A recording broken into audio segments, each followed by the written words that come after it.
सादा जय जिनेन्द्र कौशल्या के राम में आप सभी का स्वागत है। आगे जानते हैं वह गुप्त वार्ता क्या थी। तो जम्मू द्वीप के भरत क्षेत्र में दक्षिण दिशा में लवण समुद्र के उत्तर तट पर आश्रय कर पृथ्वी के भीतर एक लंबा चौड़ा स्वाभाविक स्थान है जो योजन के 8वें भाग से परिष्कृत है, मतलब 8 योजन का है।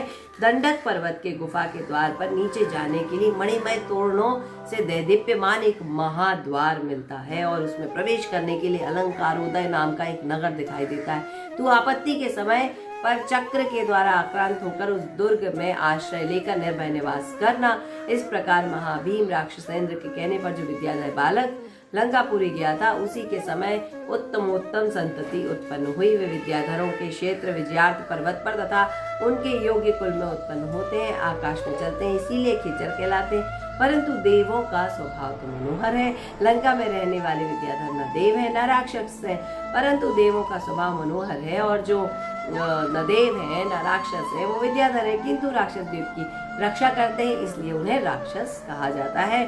अनेक युगांतरों तक उनके वंश का अनुक्रम चला आ रहा है। उसी वंश में 3 खंड का स्वामी रावण उत्पन्न हुआ, जिसकी चंद्रनखा नाम की बहन हुई। शुक्रनखा नहीं, उसका नाम चंद्रनखा था। चंद्रनखा नाम की बहन उत्पन्न हुई। उसने महाशक्तिशाली खरदूषण नामक पति प्राप्त किया।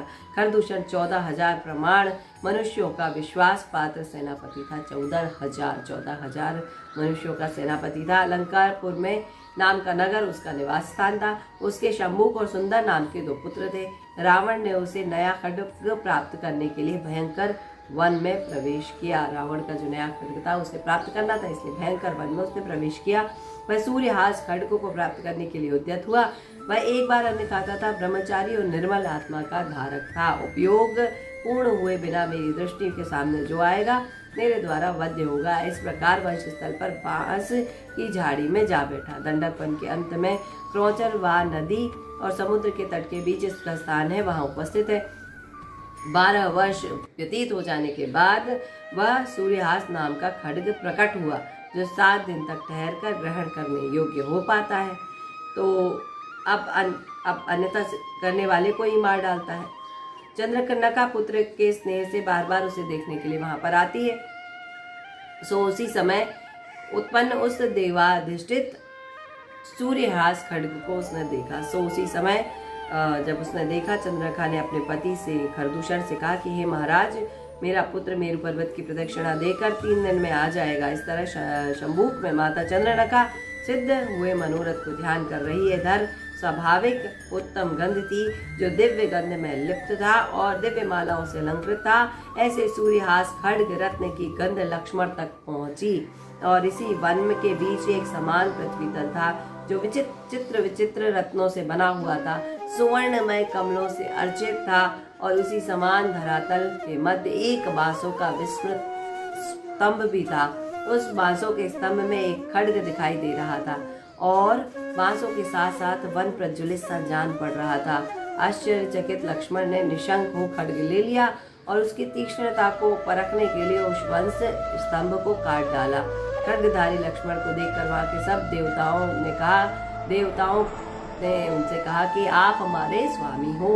यह कहकर नमस्कार किया और साथ में उनकी पूजा भी की। राम ने सोचा, लक्ष्मण बड़ी देर से कहीं गया है, कहाँ गया होगा। भय भद्र जटायु, शीघ्र उठो, जाकर देखकर आओ कि आकाश में दूर उड़कर देखकर आओ। लक्ष्मण कुमार की खोज करो। राम के ऐसे कहने पर दौड़ने की तैयारी करता है। इतने में लक्ष्मण आते हुए दिखाई देते हैं। उन्होंने महाप्रभावशाली खड्ग हाथ में ले रखा है। लक्ष्मण को ऐसा देखकर राम के मन में आश्चर्य हो गया और उन्होंने अपने भाई को आलिंगन कर लिया। लक्ष्मण ने अपना सारा वृत्तांत कह सुनाया। इस प्रकार राम, लक्ष्मण, सीता तीनों प्राणी सुख से वहां ठहरे। अब जो चंद्रनखा प्रतिदिन खड्ग को और नियमित पुत्र को देखने के लिए जाती थी, उस दिन अकेली वहां आई। वन को सब ओर काट दिया। वहां सोचने लगी, पुत्र सब अटवी में रहकर कहाँ चला गया। जिस वन में यह रहा खड्ग रत्न सिद्ध हुआ था, परीक्षा के लिए उसी वन को काटते हुए पुत्र ने अच्छा नहीं किया। इतने में ही एक ठूंठ के बीच पड़ा हुआ पुत्र का धड़ दिखा और वह उसी क्षण मूर्छित हो गई। पुत्र की मृत्यु से दुख से पीड़ित होने पर हाहाकार कर बड़ी कठिनाई से पुत्र के सिर पर दृष्टि डाली। मेरा पुत्र 12 वर्ष और 4 दिन तक यहाँ रहा। हाय देव, इसके आगे तूने 3 दिन नहीं दिए। हे अतिशय निष्ठुर देव, मैंने तेरा क्या अपकार किया था जिससे पुत्र को नष्ट कर दिया। तुम्हें मारते हुए उस शत्रु के शीघ्र ही प्रकट होने वाली उपेक्षा की। तो अब उसके मन में आया कि वह जो अविचारी पापी है वह कहाँ जाएगा। विलाप करते करते पुत्र का चुंबन किया। क्षण भर में शोक में उठी और तीव्र क्रोध को धारण करने के कारण उसका मुख दमकने लगा और उसी समय चित्त को बांधने वाले दोनों तरुण राम लक्ष्मण उसे दिखे और उसका क्रोध नष्ट हो गया। जहाँ वो एक स्त्री अपने पुत्र मोह में दुखी थी, रो रही थी, वहीं उसके चित्त में एक अलग ही बात आ गई और उसका चित्त ठीक हो गया, क्योंकि उसे राम लक्ष्मण दिख गए और उनके लिए उसके मन में राग आ गया। उसने ऐसा विचार किया कि अगर इन दोनों पुरुषों में से किसी को वर लूंगी तो अच्छा होगा। कन्या भाव को प्राप्त हो गई, राम लक्ष्मण की अभिलाषा हो गई। हाथ की उंगलियों को झटकाती हुई भयभीत मुद्रा धारण कर ली और पुन्नाग वृक्ष के नीचे बैठ गई और रोने लगी। उस कन्या को देखकर सीता का हृदय दया से द्रवीभूत हो गया। उठकर पास आई और पकड़कर पति के पास ले आई। सीता ने शुभ वचनों से सांत्वना दी। राम ने कहा, ये कन्या जंगलों जानवरों से भरे इस वन में आप क्या कर रही हैं? आपको मैं सांत्वना देता हूँ और इस प्रकार से कहा कि तुम इस तरह के वन में अकेले क्यों विचरण कर रही हो, बताओ कारण क्या है। तो पुरुषोत्तम कन्या कहने लगी, पुरुषोत्तम, पूछा आने पर मेरी माता मर गई और उसके उत्पन्न शोक से पिता भी मर गए। इस पूर्वोपार्जित पाप के कारण बंधुजनों से रहित इस दंडक मन में प्रविष्ट हुई हूँ। पाप कर्म के क्षय से आज आप सज्जनों के दर्शन हुए। हे सुंदर, जब तक प्राण नहीं छोड़ती हूँ तब तक आप ही मुझे चाहो, मेरी इच्छा करो, मुझ दुखनी पर दया करो। राम लक्ष्मण उसके लज्जा शून्य वचन को सुनकर परस्पर एक दूसरे को देखते हुए चुप रह गए। दुख भरी सांस छोड़कर उसने कहा, मैं जाती हूँ। तब रामादिक ने कहा, जैसी तुम्हारी इच्छा हो वैसा करो। राम लक्ष्मण सीता आश्चर्यचकित होकर हंसने लगे। शोक से व्याकुल चंद्रनखा मन मारकर क्रुद्ध होकर उड़कर शीघ्र अपने घर चली गई। लक्ष्मण उसकी सुंदरता से हरे गए थे। वे उसे पुनः देखने की इच्छा से आकुल व्याकुल और विरह से व्याकुल हो गए। वे किसी अन्य कार्य के बहाने राम के पास से उठकर चंद्रनखा की खोज में पैदल ही भ्रमण करने लगे।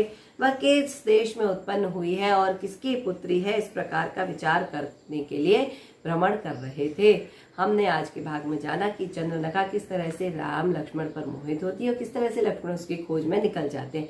अगले भाग में जानेंगे कि खरदूषण के साथ लक्ष्मण का युद्ध होता है और वह किस तरह से होता है। तब तक के लिए आज्ञा दीजिए। नमस्कार, प्रणाम, जय जय।